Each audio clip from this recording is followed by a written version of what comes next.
Classes. आज का जो हमारा टॉपिक है वो हिंदू लॉ से रिलेटेड है। हिंदू लॉ का एक मोस्ट इम्पॉर्टेंट टॉपिक है हिंदू मैरिज, क्योंकि शादी से ही किसी की लाइफ की शुरुआत होती है। फिर उसके बाद में property, succession, maintenance, adoption, guardianship, ये सारी चीज़ें आगे वाले प्रोसेस में जाती हैं। तो शादी का जो कंसेप्ट है हिंदू लॉ के अंदर, उसको एक क्या माना गया है? संस्कार माना गया है, मतलब एक सैक्रामेंटल है। हिंदुओं के टोटल 16 संस्कार होते हैं, जिसके अंदर नामकरण संस्कार है, उपनयन संस्कार है, अन्नप्राशन है, उनमें एक शादी भी एक संस्कार है। मतलब सैक्रामेंटल इसका क्या है? नेचर है शादी का। लेकिन ये जो शादी का नेचर है वो धीरे धीरे क्या है? कंसेप्चुअली चेंज होता गया जैसे जैसे मॉडर्न टाइम आता गया।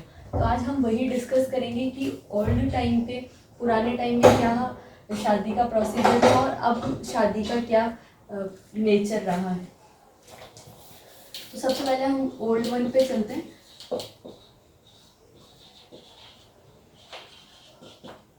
ओल्ड कंसेप्ट जो है वो ये कहता है कि किसी भी फैमिली में यदि कोई डॉटर है, फॉर एग्जाम्पल कोई फादर है, ये उनकी एक डॉटर है, तो ये क्या करते हैं? इनकी अपब्रिंगिंग करते हैं,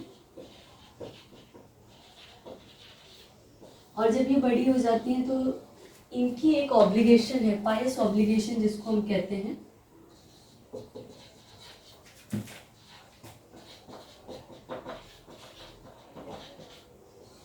पायस ऑब्लिगेशन है कि ये इनकी क्या करे? शादी करे। अब शादी के लिए इनको ढूंढना होता है कोई सूटेबल पर्सन।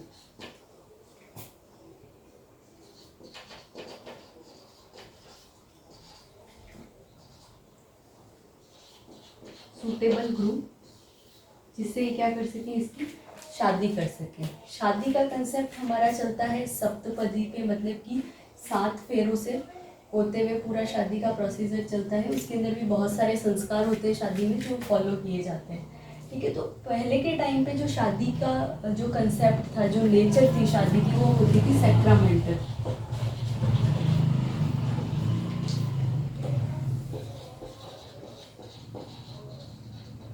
सैक्रामेंटल मतलब कि शादी का जो कंसेप्ट था उसको ऐसा माना जाता था कि यदि किसी एक पर्सन की दूसरे पर्सन के साथ जब शादी हो जाती है, मतलब एक लड़का और एक लड़की की जब शादी हो जाती है, तो उस शादी को जो वेडलॉक है उसको ऐसा माना जाता है कि ये जन्मों जन्मों का, मतलब कि 7 जन्मों वाला कंसेप्ट पहले चला करता था।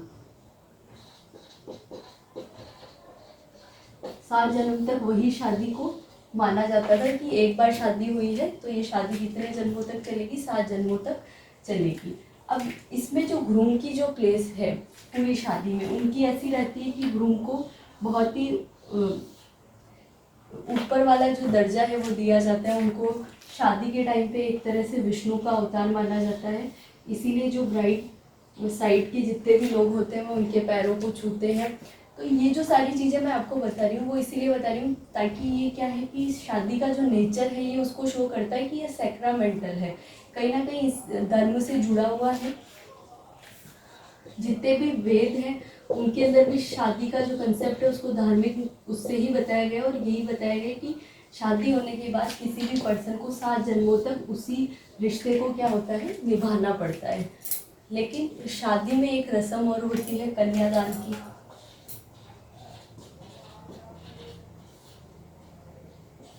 फादर जब पूरी शादी हो जाती है तो वो अपनी क्या करते हैं? कन्या का दान ग्रूम को कर देते हैं, और ग्रूम उसको क्या करता है? एक्सेप्ट करता है। तो कन्यादान करने का मतलब क्या है कि अपनी जो एक ऑब्लिगेशन है वो उन्होंने कंप्लीट कर दी है, और किसी भी फादर की ये एक बहुत बड़ी रिस्पॉन्सिबिलिटी होती है अपनी डॉटर की शादी करना और उसका कन्यादान कर देना। और इसके अंदर एक कंडीशन ये है कि यदि फादर नहीं है, फादर की एब्सेंस में ये पायस ऑब्लिगेशन उनका जो भी लीगल गार्जियन है वो कंप्लीट करता है। ठीक है, तो ये ऑल टाइम का पूरा कंसेप्ट है शादी का कि एक तरह से सैक्रामेंटल है, संस्कार है शादी, जिसके अंदर किसी भी लड़का या लड़की की शादी की जा रही है तो बहुत लंबे टाइम के लिए उसको देखा जाता है। कब? पहले के टाइम पे वो कंसेप्ट नहीं था कि शादी टूट भी सकती है, डिवोर्स हो सकते हैं, सेपरेशन हो सकते हैं। नहीं, उन सेपरेशन के टाइप समझाए हुए थे। पहले सिर्फ शादी का कंसेप्ट था, यदि हो गई शादी तो आपको उसको लाइफ लॉन्ग, और लाइफ लॉन्ग के बाद भी मतलब 7 जन्मों तक भी आपको उसी के अंदर कंटिन्यू करना है। ठीक है, अब जो नया कंसेप्ट है वो ये कहता है कि हिंदू जो मैरिज है वो क्या है, एक तरीके का कॉन्ट्रैक्ट है।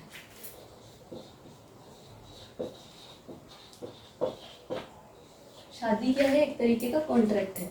अब पहली बात ये आती है कि कॉन्ट्रैक्ट क्या होता है। कॉन्ट्रैक्ट ये होता है कि जिसके अंदर एटलीस्ट 2 पार्टीज होनी चाहिए। ठीक है, दोनों पार्टी क्या होनी चाहिए, मेजर होनी चाहिए। फिर उनके बीच में कुछ ऐसा एक्सचेंज होना चाहिए, मतलब कि कंसीडरेशन होना चाहिए।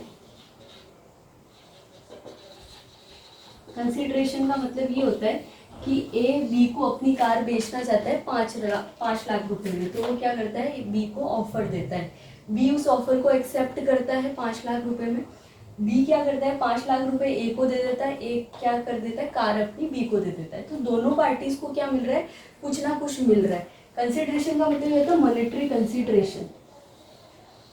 ठीक है, अब जब इसको हिंदू मैरिज को कॉन्ट्रैक्ट कहा गया तो लोगों ने कहा कि कॉन्ट्रैक्ट के अंदर तो क्या होता है, प्रतिफल होता है, मतलब कंसीडरेशन होता है।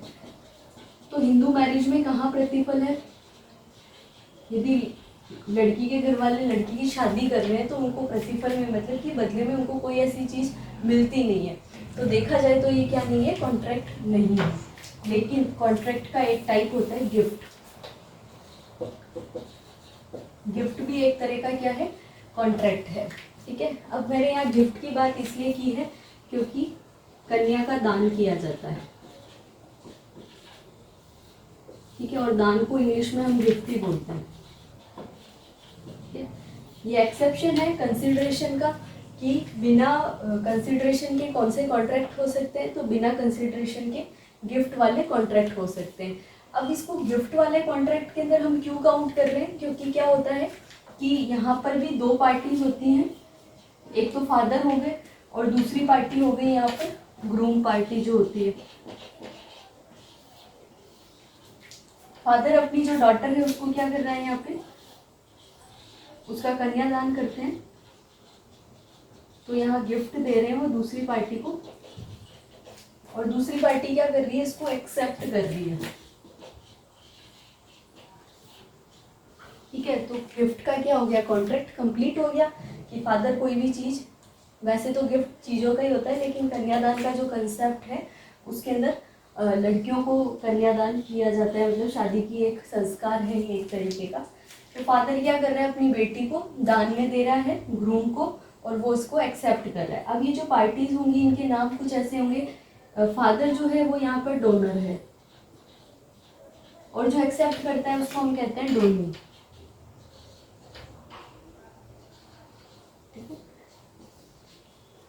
तो यहाँ पे क्या हो रहा है, ये गिफ्ट का एक कॉन्ट्रैक्ट बन रहा है जिसके अंदर क्या है, पार्टीज भी है, गिफ्ट भी है, सामने वाला उसको एक्सेप्ट भी कर रहा है।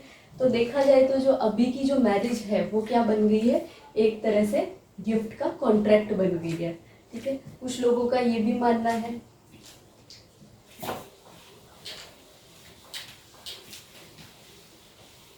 और इसके साथ साथ अब जो ये जो मैरिज का कंसेप्ट है वो डील करता है हिंदू मैरिज एक्ट से।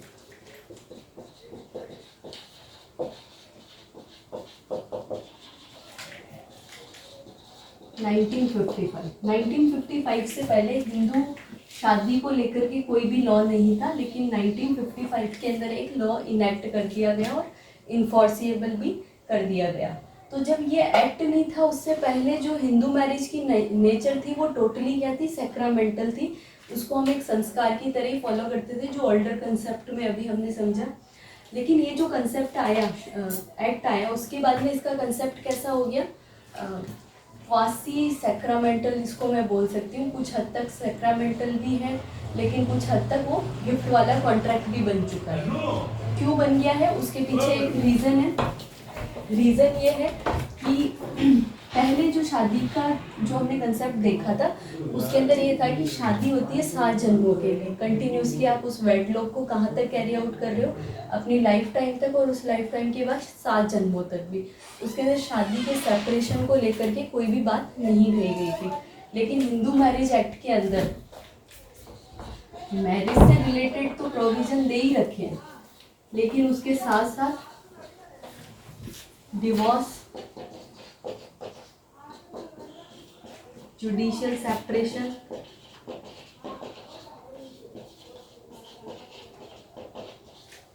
डिवोर्स बाय म्यूचुअल कंसेंट,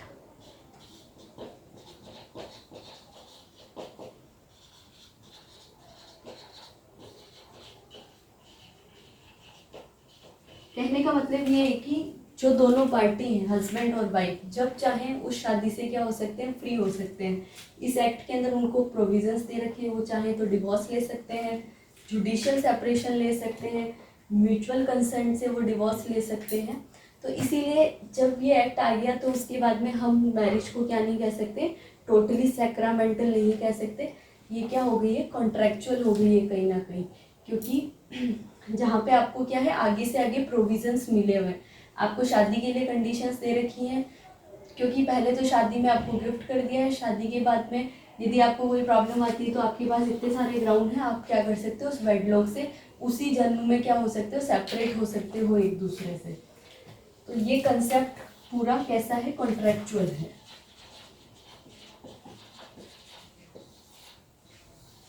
ठीक है, अब हम देखते हैं कि हिंदू मैरिज एक्ट के अंदर मैरिज को लेके क्या क्या कंडीशंस दी हुई है, या कौन कौन से एसेंशियल एलिमेंट्स दिए हुए हैं हिंदू मैरिज को लेके।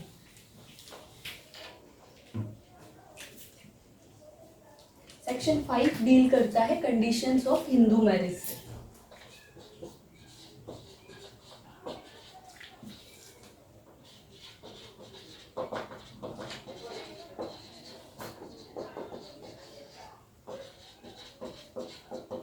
हिंदू मैरिज के लिए क्या क्या कंडीशंस एप्लीकेबल होंगी। ठीक है, तो पहली जो कंडीशन एप्लीकेबल होती है वो है मोनोगैमी। मोनोगैमी का मतलब ये होता है ओनली वन मैरिज।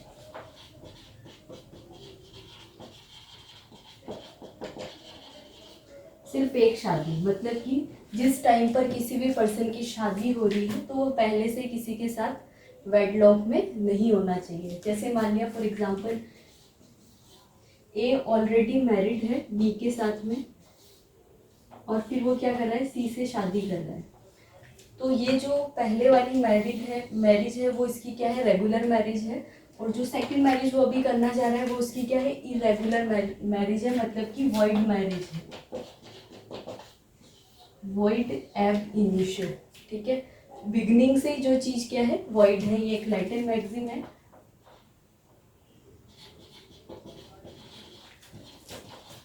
वॉइड एब इनिशियो, इसका मतलब फ्रॉम बिगनिंग, कोई चीज शुरू से ही क्या है, वॉइड है, यदि ऐसी इरेगुलर कोई मैरिज करता है।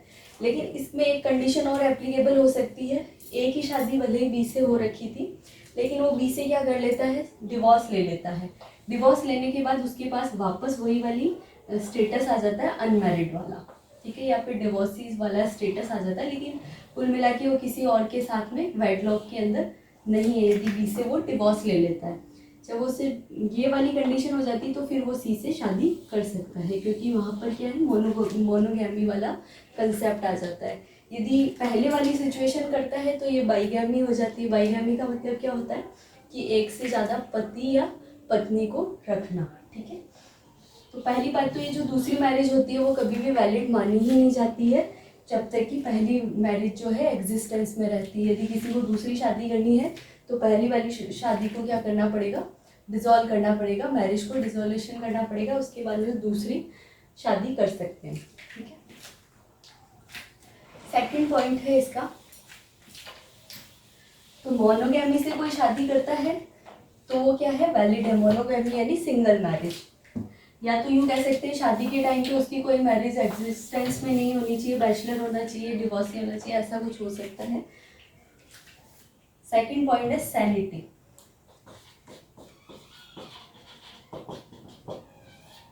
सैनिटी का मतलब ये होता है कि शादी के टाइम पे दोनों ही पार्टी जो है वो क्या होनी चाहिए,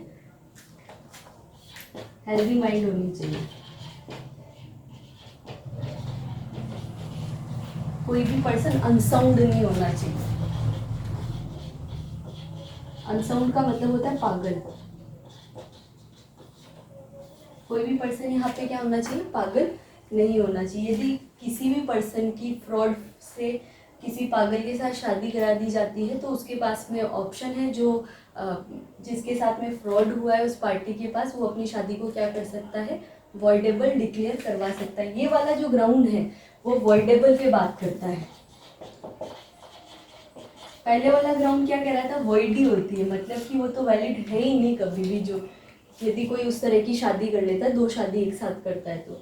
लेकिन ये जो सैनिटी वाला पॉइंट है उसको क्या कह रखा है, वॉइडेबल है। जैसे फॉर एग्जांपल ए, यहाँ एक पर्सन है, बी से इसकी शादी हो रही है, हम इसको ब्राइड और ग्रूम ही कर लेते हैं, ए और बी कंफ्यूजिंग है, ग्रूम और ये है ब्राइड। इसमें से ब्राइड क्या है, इंसान है, मतलब कि अनसाउंड माइंड है, और ये जो फैक्ट है वो क्या है, ग्रूम को पता नहीं है कि सामने वाली पार्टी क्या है, अनसाउंड है। अब इनकी हो जाती है शादी। शादी होने के बाद में जब इसको पता चलता है कि लड़की क्या है, पागल है, तो इसके पास में ऑप्शन है कि ये अपनी शादी को क्या कर सकता है, वॉइडेबल डिक्लेयर करवा सकता है। किस ग्राउंड पे, फ्रॉड के ग्राउंड पे। किस वजह से, अनसाउंड माइंड ऑफ पार्टी।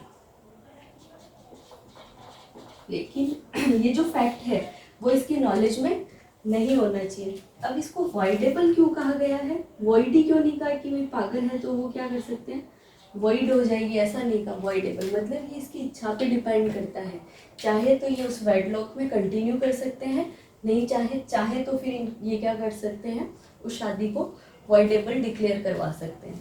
ठीक है, तो इस बार पहले वाली कंडीशन में क्या है, पार्टीज के पास ऑप्शन नहीं है, वो लॉ ने क्या कर रखा है, उसको वॉइड डिक्लेयर कर रखा है। ठीक है, वैलिड ही नहीं है वो, लेकिन इसकी जो वैलिडिटी है सेकंड पॉइंट की, वो डिपेंड करती है पार्टीज के ऊपर। पार्टी चाहे तो उस मैरिज को क्या कर सकती है, डिसकंटिन्यू, और चाहे तो उस मैरिज को कंटिन्यू कर सकती है। ठीक है, तो अनसाउंड माइंड नहीं होना चाहिए जिस भी पर्सन से शादी हो रही है। अब थर्ड पॉइंट देखते हैं।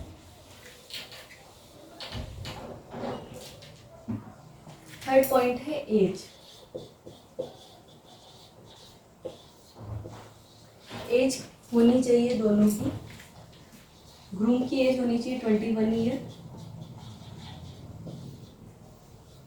और ब्राइड की एज जो है वो होनी चाहिए 18 ईयर, तभी शादी क्या वैलिड मानी जाती है। लेकिन ये वाला जो ग्राउंड है ये भी वॉइडेबल ग्राउंड ही है।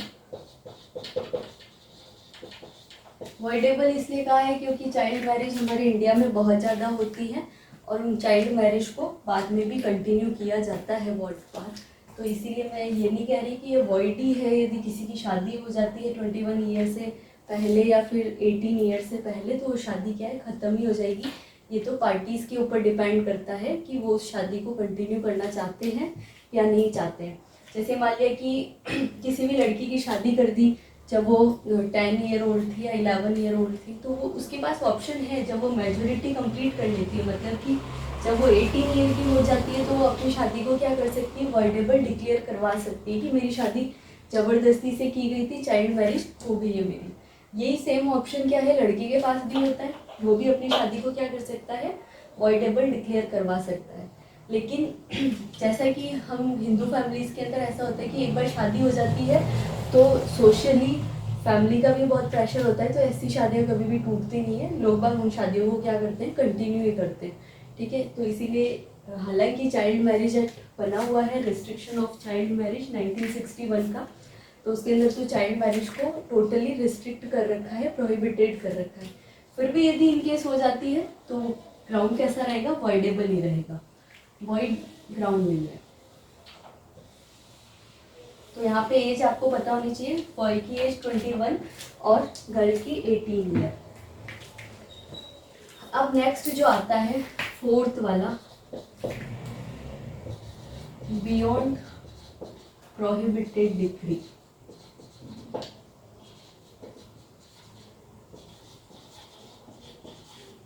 प्रोहिबिटेड डिग्री का मतलब, प्रोहिबिटेड का मतलब निषेध, यानी कि जिन रिलेशनशिप के अंदर हमें क्या नहीं करनी है, शादी नहीं करनी है, मैरिज नहीं करनी है।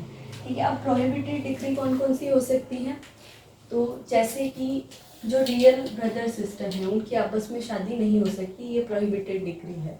ठीक है,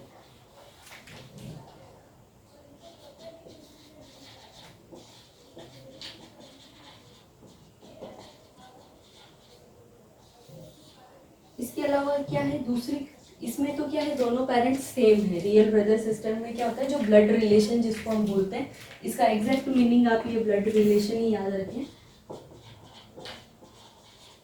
ब्लड रिलेशन जो होते हैं उनकी आपस में क्या नहीं हो सकती है, शादियां नहीं हो सकती हैं।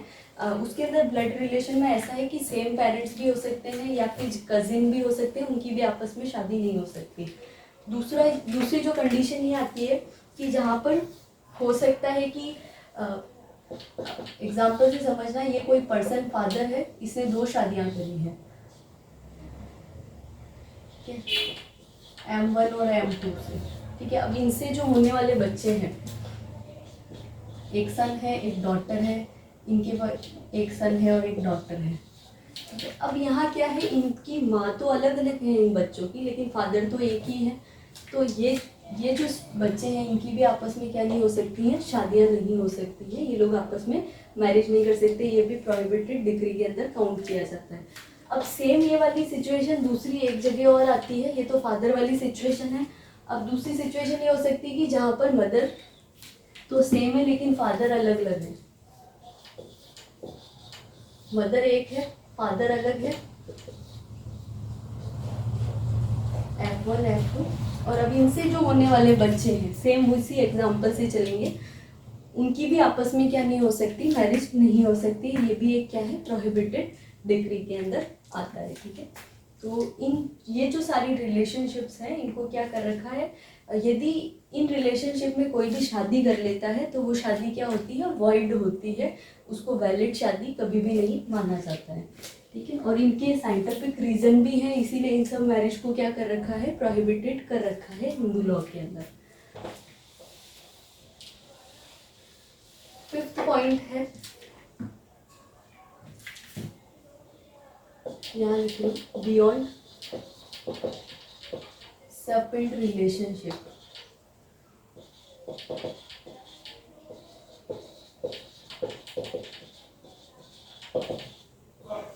सर्पेंट रिलेशनशिप का मतलब ये होता है कि जो एक ही पिंड से क्या करते हैं, बिलोंग करते हैं, मतलब कि जो आपस में क्या है, गोत्रज हैं, जिनकी गोत्र एक ही है। जैसे मान लिया कोई फादर है, ग्रैंड फादर है, फिर उसके बाद फादर है, फिर सन है, फिर उनका ग्रैंडसन है, तो ये क्या है, सपिंड है, ये आपस में एक दूसरे से सपिंड है, मतलब कि इनकी क्या गोत्र क्या है, सेम है।